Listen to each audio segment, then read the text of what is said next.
Dear Sir, good day. I am Ferlinel L. Coliato, blessed with 4 kids. I am a high school graduate. I have one brother and one sister. My mother is a housewife and my father is a janitor. I work as a housekeeping in Manila for 3 years. I serve 3 members of the family, 2 boys and 1 girl. My main duties is a household chore, accompany the children to the school, and the family treat them like my own. Sir, madam, please hire me. I will do my very best to serve as my own family. I will be honest and loyal and hardworking.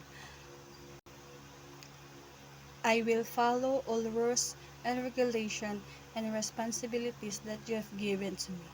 Sir, madam, I need this job for my kids and my family, for their future and for their school, especially for the needs of my family and kids for their futures. Thank you and God bless. Hobbies: dancing, singing, and reading. Special skills: cleaning, cooking, taking good care of my family and kids, and playing with them.